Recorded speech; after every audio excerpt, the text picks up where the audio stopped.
আলহামদুলিল্লাহ।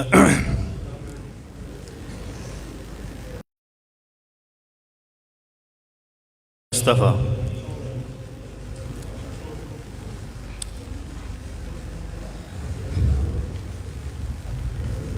অষ্টগ্রাম শাখাইতি মাদ্রাসার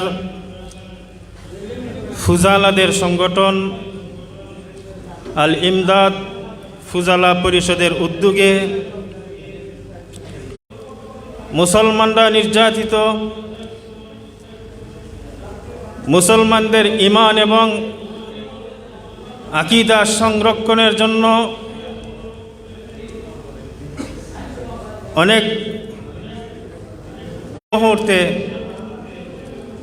আমাদের অষ্টগ্রাম শাখাইতি মাদ্রাসার আজকে ফুজালা সম্মেলনে মঞ্চে উপবিষ্ট আছেন এত্র জামিয়ার সম্মানিত আসাতিজায়ে কেরাম এবং সামনে উপবিষ্ট এই মাদ্রাসা থেকে ফারিগ হওয়া ফুজালা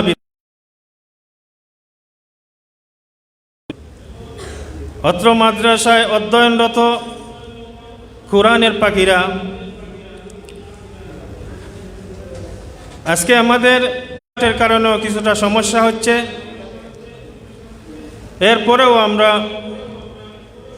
ইনশাল্লাহ আলহামদুলিল্লাহ এত বেশি সময়ের ব্যবধান নয়,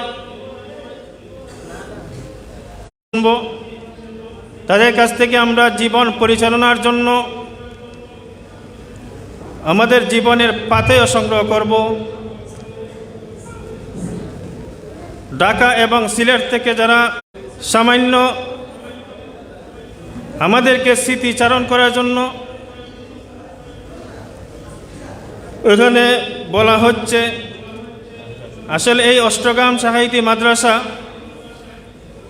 যা দিনের বিভিন্ন খেদমত আঞ্জাম দিয়ে আসছে, এই জামিয়া থেকে যারা ইলমে দ্বীন আহরণ করছেন নিয়েছি, অনেক দূর দূরান্ত থেকে আমাদের ফুজালারা আজকে আসতেছেন, অনেকে তো অনেক দূর দূরান্ত থেকে আসছেন, ঢাকা থেকে সিলেট থেকে। কিছু মনের মধ্যে লুকিয়ে আছে তা প্রকাশ হবে, যে কারণে আমাদের আজকে এই প্রোগ্রামে বিশেষ করে আজকে কাছে পেয়েছি, তাদেরকে আমরা দেখব, তাদের কথা শুনব। এজন্য বক্তব্য লম্বা করার সুযোগ নেই। আমাদের আসাতিজায়ে কেরাম বসে আছেন এবং এই প্রোগ্রাম যেন শেষ পর্যন্ত আল্লাহ পাক রব্বুল আমিন সম্পন্ন এবং সুন্দরভাবে সম্পন্ন করার তৌফিক দান করেন। মহান আল্লাহর কাছে সেই তৌফিক চাই। অনেক দিন যাবত থেকে কষ্ট করে যাচ্ছেন, দিন রাত পরিশ্রম করে যাচ্ছেন, নিজের শ্রম দিয়ে টাকা দিয়ে অনেক দিন থেকে যারা এই শ্রম দিয়ে যাচ্ছেন।